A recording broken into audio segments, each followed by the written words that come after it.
keluarganya diberkahkan oleh Allah Subhanahu wa Ta'ala, dan guru-guru semuanya. Ada Pak Miftah yang saya kenal, ada Pak Aziz, ada Pak Fahri, dan yang lain-lain yang tidak bisa disebutkan satu persatu, dan mudah-mudahan tidak mengurangi rasa hormat saya kepada Ibu dan Bapak Guru di dalam Faizin.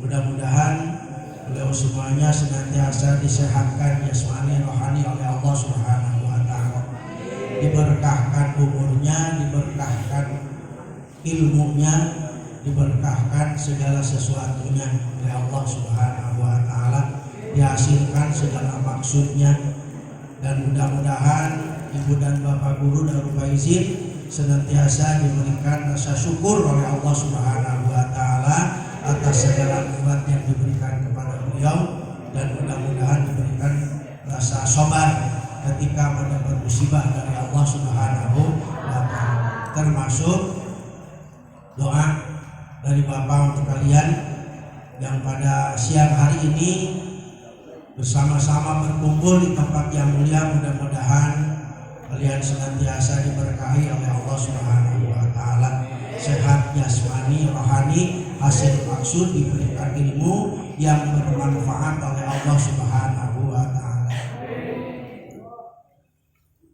Erat kaitannya dengan peristiwa Isra Mi'raj yang kita peringati pada siang hari ini adalah banyak pelajaran-pelajaran yang diberikan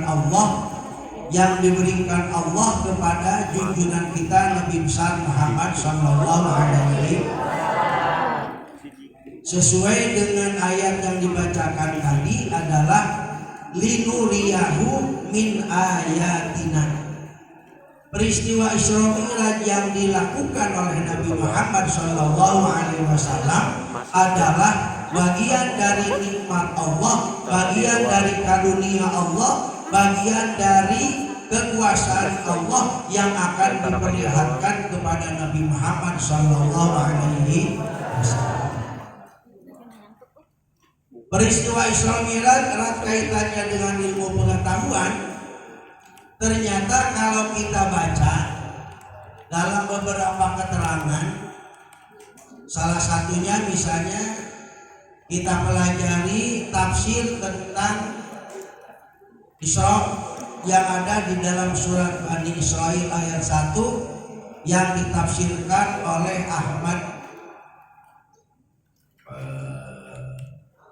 pengarang kitab Tafsir As-Sawi. Di situ diterangkan bahwa sebelum Nabi diisrokan oleh Allah Subhanahu wa Ta'ala, maka terlebih dulu Nabi itu diisi kalbunya, diisi hatinya oleh Allah Subhanahu wa Ta'ala, dibersihkan kalbunya, dibersihkan hatinya dari segala macam penyakit, dari segala macam kotoran yang menempel. Diisilah kalbu Nabi dengan iman dan yakin, tentunya dengan ilmu.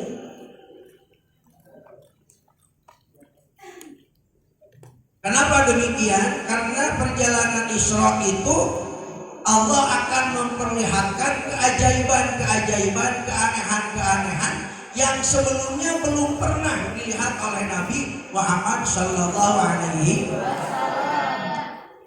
Maka kaitannya dengan ilmu pengetahuan, maka kita diisi ilmu pengetahuan, kita belajar, kita dididik. Di SMA Darul Faizin terutama tadi Pak Haji begitu disiplin menerapkan tentang bagaimana caranya kita belajar, bagaimana kita menempatkan diri sebagai siswa dan siswi. Itu adalah bekal di mana kalian akan menghadapi kehidupan yang sesungguhnya nanti setelah keluar di SMA Darul Faizin. Makanya sebelum perjalanan Isra Nabi itu kalbunya dibersihkan oleh Allah, diisi dengan keyakinan, diisi dengan keimanan, diisi dengan ilmu pengetahuan. Karena kejadian yang akan diperlihatkan oleh Allah kepada Nabi sangat sungguh luar biasa, sangat di luar jangkauan otak manusia. Ya. Dalam perjalanan Isra itu Nabi diperlihatkan oleh Allah beberapa kejadian yang sangat dahsyat, yang sangat luar biasa. Kalau Nabi tidak diisi kalbunya dengan iman, kalau Nabi tidak diisi kalbunya dengan keyakinan, kalau tidak diisi kalbu Nabi dengan pengetahuan yang memadai, maka tentu Nabi akan mengalami pengalaman yang sangat berat, yang tentunya akan menjadi beban. Bisa-bisa lamun teu diisian dalam iman stres. Ya. Kenapa? Karena salah satunya ada dicerita dalam kitab tersebut diterangkan Nabi diperlihatkan oleh Allah kepada satu kaum yazra'una yauman. Kaum itu yazra'una apa dia yazra'una? Menanam satu benih, menanam satu siki. Menanam siki. Naon itu? Wah, siki cabe, siki kacang. Boleh siki kacang toh. Enak siki kacang. Yazra'una yauman. Satu hari orang itu menanam, wa yahsuduna yauman. Dan pada hari berikutnya orang-orang itu, kaum itu memanen. Kan luar biasa itu. Satu hari nanam cengkeh, besoknya sudah panen. Pak, hari ini nanam kacang panjang, besoknya panen. Hari ini nanam kacang buncis, besoknya nanam kacang buncis. Lamun di dunia eta kitu, masya Allah luar biasa. Poe ieu pelak di surga panen, paling miskin bersama. Wah. Nabi sangat antusias sekaligus kaget melihat orang pada hari ini menanam, besoknya sudah panen. Luar biasa itu.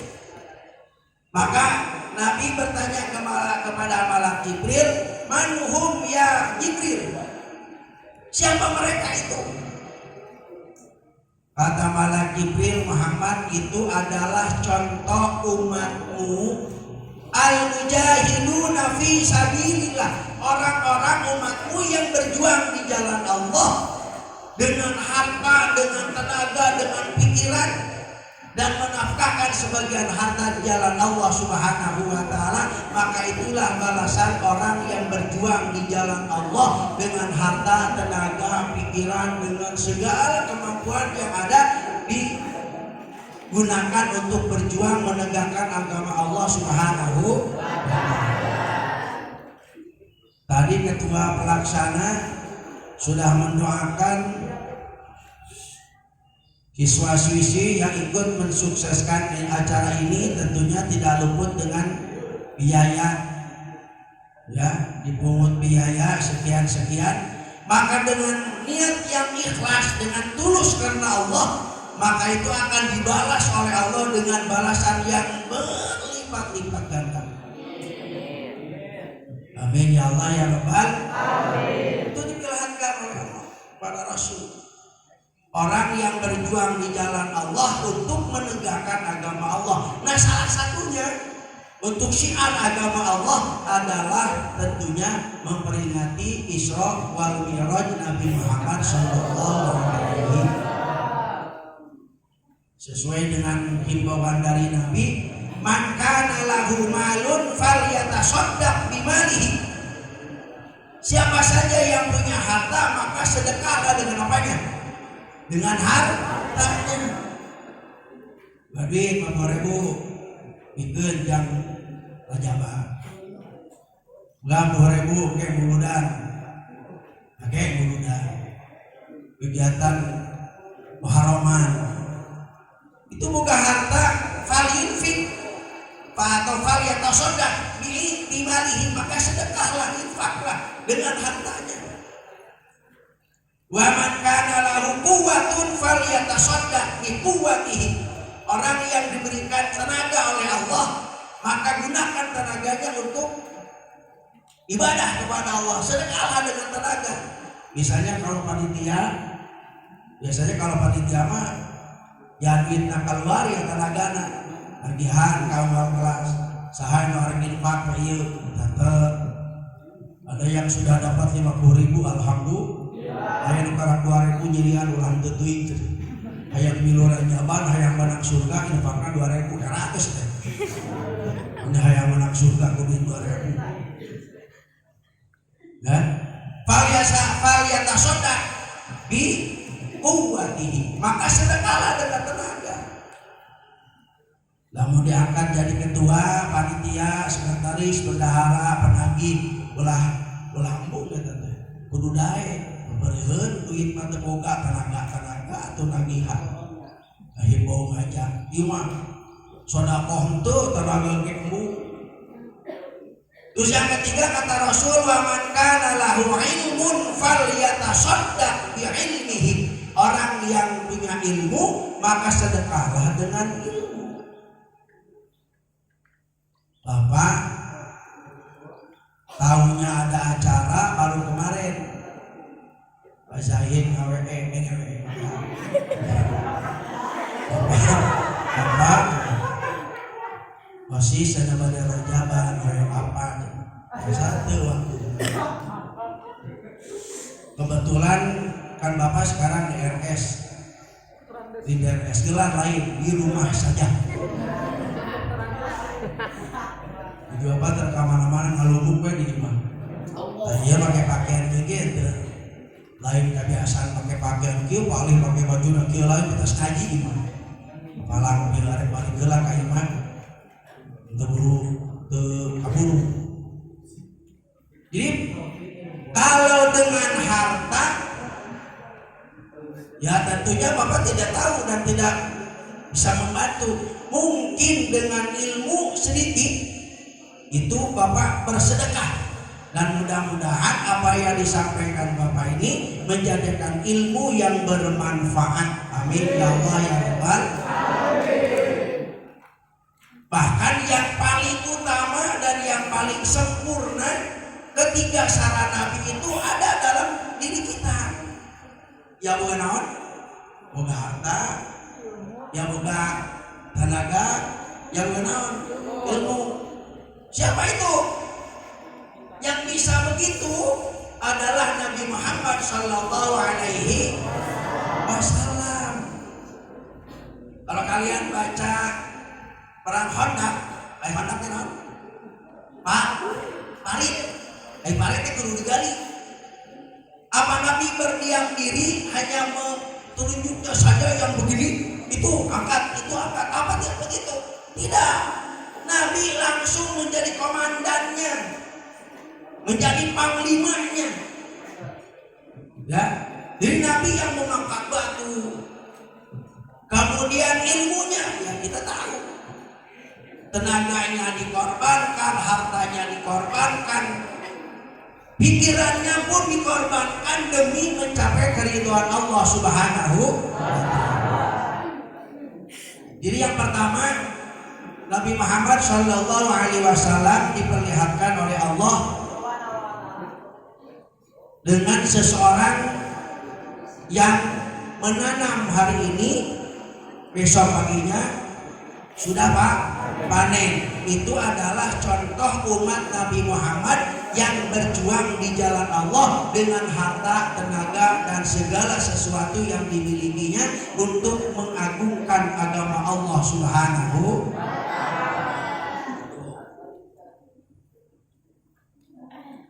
Yang kedua, setelah selesai itu Nabi diperlihatkan kepada satu kaum turdahu.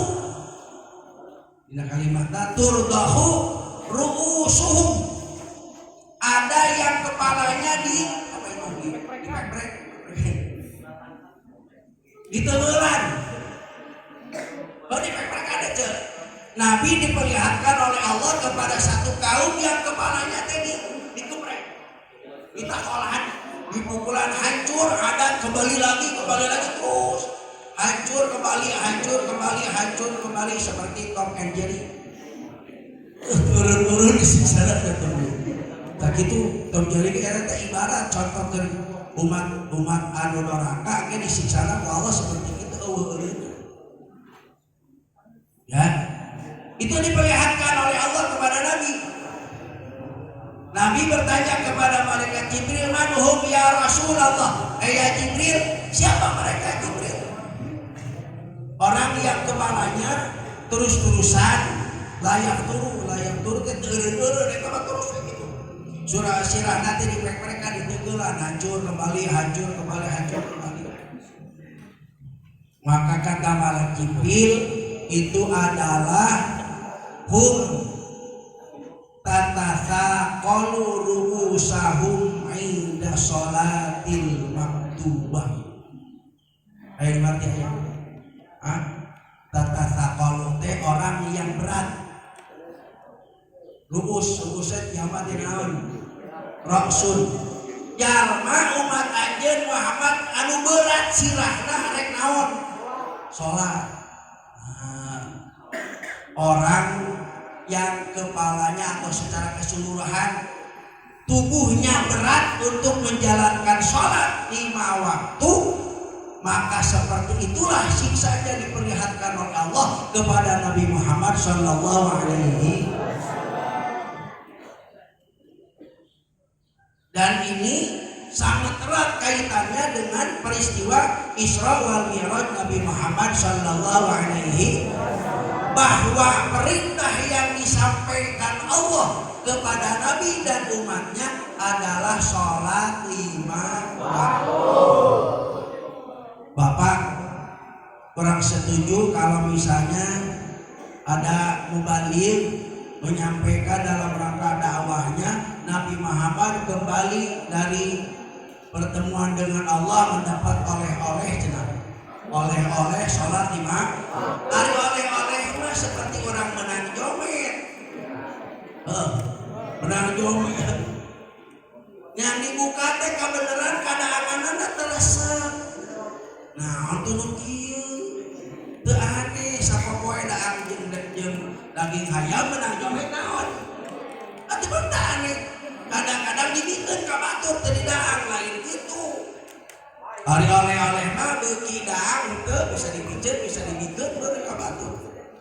Nah, kalau sholat oleh-oleh meureun kaminahan jelema nu ada orang mah teu beuki cara sholat. Ya. Kayak gitu. Sholat bukan oleh-oleh, tapi perintah Allah kepada Nabi dan kepada umatnya. Ya. Jadi perintah Allah melalui Mi'raj Nabi Muhammad SAW adalah sudah fit, sudah diketok palu bahwa tidak boleh kurang sholat sehari semalam 5 kali atau 5 waktu. Bahasa Mas 50 waktu. Insyaallah. Tak subhana tidak lagi. Subhana adalah lamun sholat dipadukeun ku Allah untuk dikurangi jadi 50 waktu. Moal aya jam sampai acan moal. Moal aya waktu jam dahar acan. Jeung moal kapikirkeun lamun eta sholat kudu 50 waktu sampai saeutik. Eta 5 waktu we 5 waktu.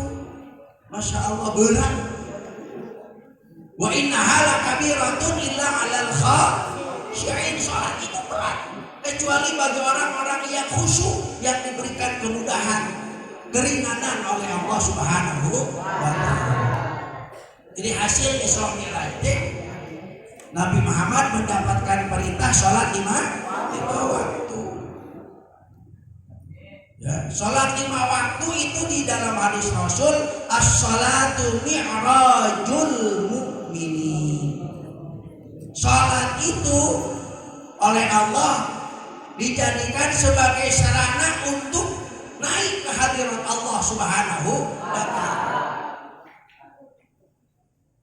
Jadi kieu maksudna Mi'rajul Mukminin teh kieu. Jadi umat Islam lamun derajat kurang hayang capek hayang tepi karena derajat mardotillah, diridhoi Allah, dicintai Allah, disayangi Allah, diberkahi Allah, dimuliakan Allah, maka salah satu sarananya adalah sholat 5 waktu. Pak Haji tadi sudah menyampaikan di samping sholat fardu yang 5, maka biasakan sholat tahajud. Hanya begini perlu diperhatikan sholat tahajud nih, ya. Sholat tahajud teh naon? Din, sholat tahajud teh naon, Din? Hah? Sholat tahajud naon? Hah? Sholat malam. Gitu ya? Tahajud teh sholat? Hah? Sepertiga? Apa lagi? Sholat tahajud? Hah? Sholat malam ya? Kalau sholat malam semata-mata malam itu baru disebut qiyamul lail. Qiyamul lail itu bangun pada malam hari untuk ibadah.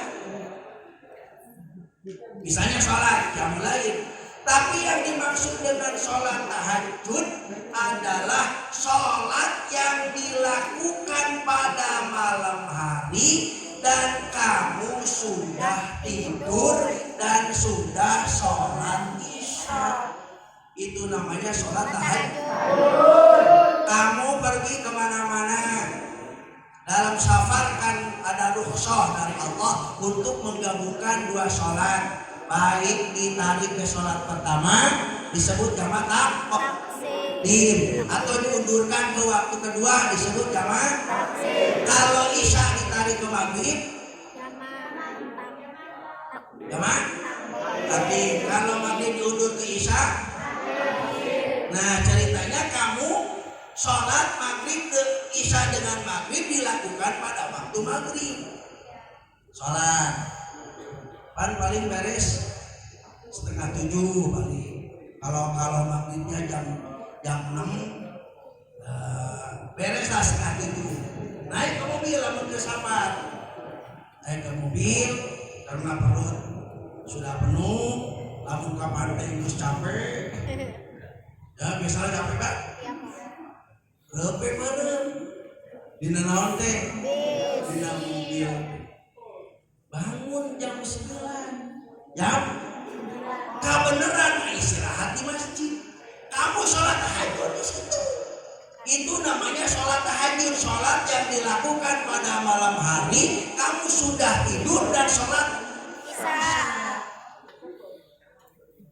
Baru tahu ya? Berarti itu ilmu namanya. Ilmu. Nah, jadi kalau ditanya dapat apa tadi? Dapat ilmunya apa? Ilmu tentang tahajud. Emang kenapa tahajud begini? Kebanyakan kan yang dimaksud dengan tahajud itu sholat malam. Tidak ikan hees ya teman. Hingga sahat ting mikiran si gina ting mikiran sahabat. Tidak ikan bareng di jam 1 udah mau sholat tahajud lagi sholat tahajud. Dah canawat, can bareng. Sebutnya, karena kau qiyamul lail. Beda istilahnya. Hari sholat tahajud mah tos salim, tos sholat isya. Ya, ada yang begini misalnya sholat maghrib. Ibu-ibu biasanya kalau punya anak sabari nyusuan, can sholat naon bisa bangun jam 9. Maka disarankan juga itu oleh suaminya, mah sekalian setelah sholat isya tahajud.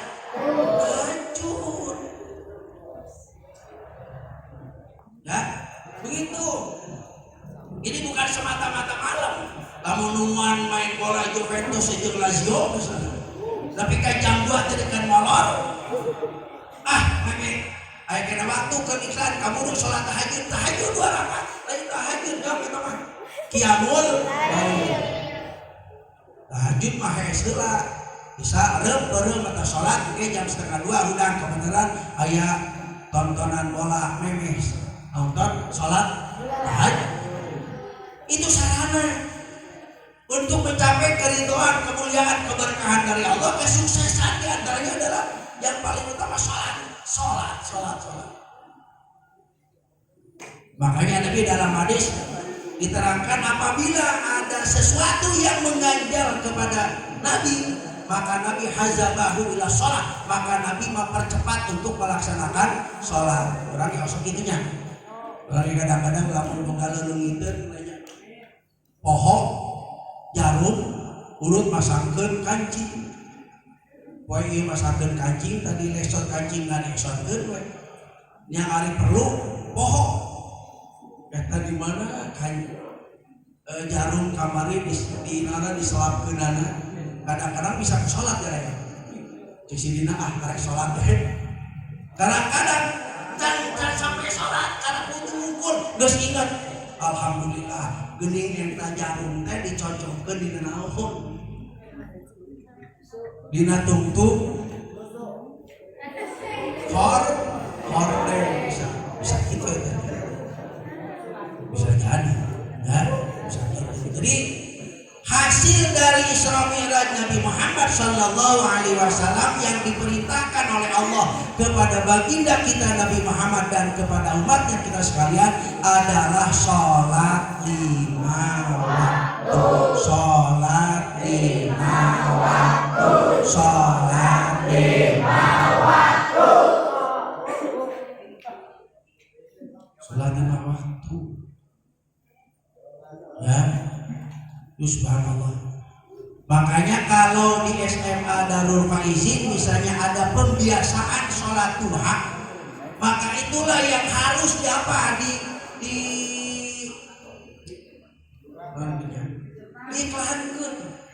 Eta anu kudu dijadikeun visi-visi paling utama. Cuma kadang-kadang visi-visina kan anu jadi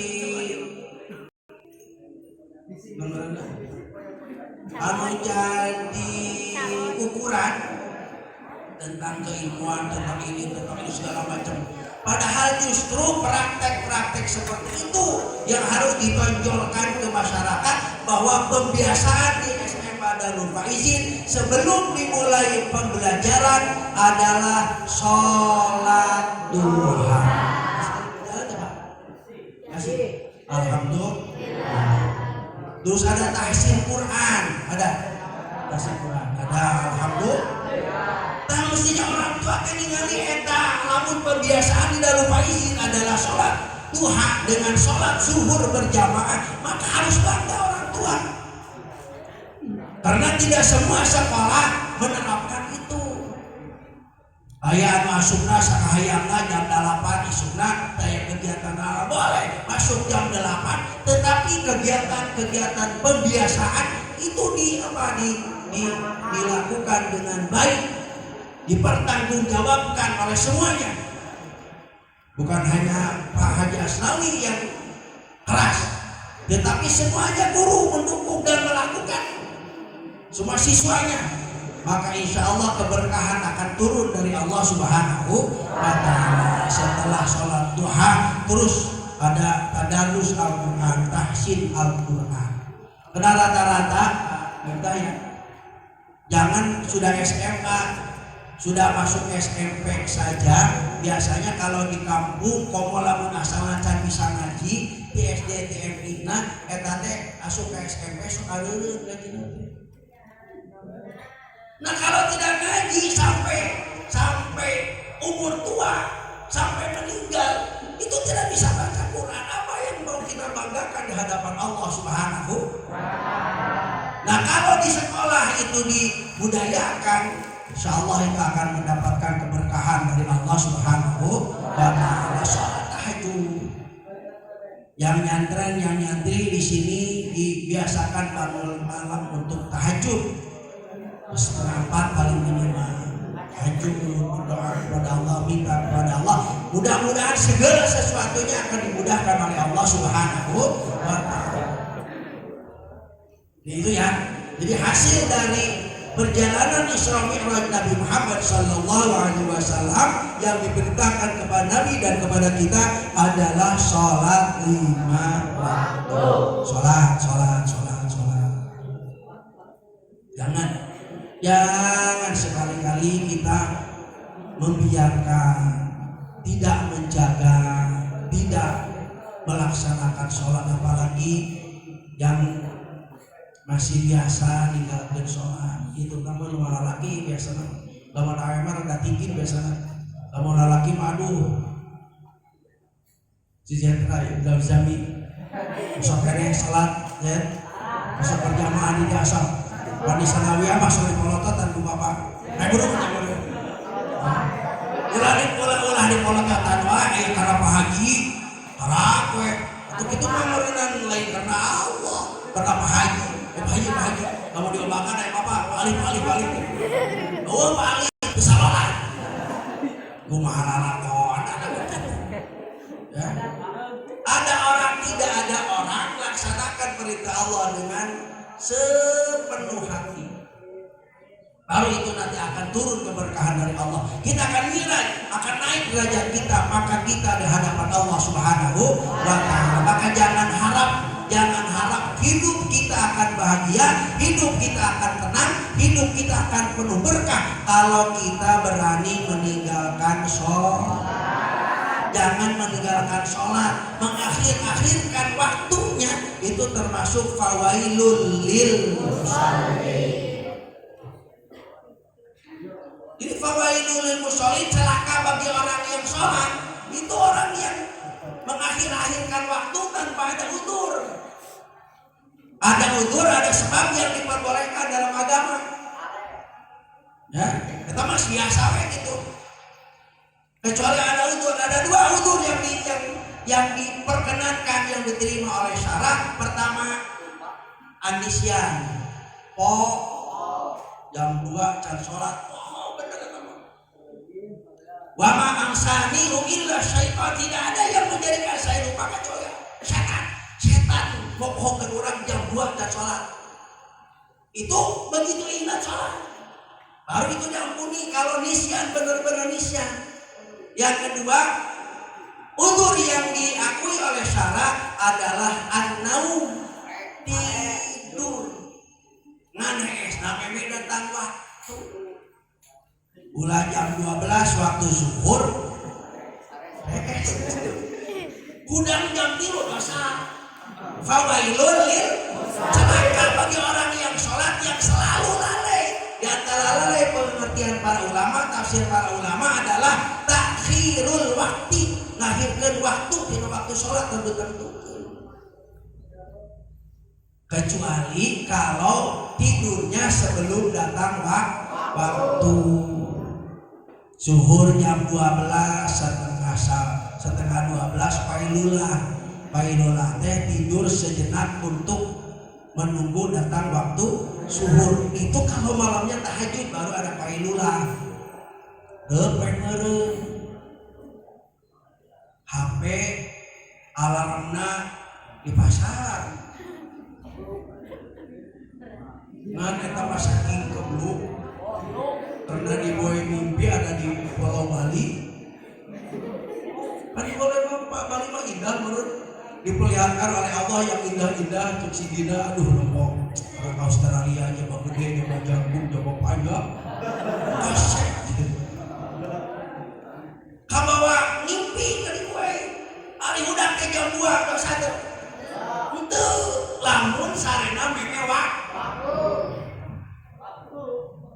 ngan ulah kieu lamun sarena meme zuhur udang jam 3 kudu apa begitu bangun langsung sholat. Jangan begini kami sekalian sholat naon sholat asar sakedeung deui jam asar teh jam 3 lewat 15 menit deui sekalian dosa. Fawailul lil musallin itu bukan orang yang tidak sholat, orang yang sholat oleh Allah dianggap masih celaka kalau dia mengakhirkan waktu. Apalagi kalau kita berani meninggalkan sholat 5 waktu. Tadi digambarkan oleh Rasul, Nabi melihat orang yang dipukul kepalanya begitu hancur, balik lagi, kembali lagi. Itulah umat Nabi Muhammad Shallallahu Alaihi Wasallam yang berat untuk melaksanakan sholat 5 waktu. Sholat ya, sholat 5 sesuai waktunya dan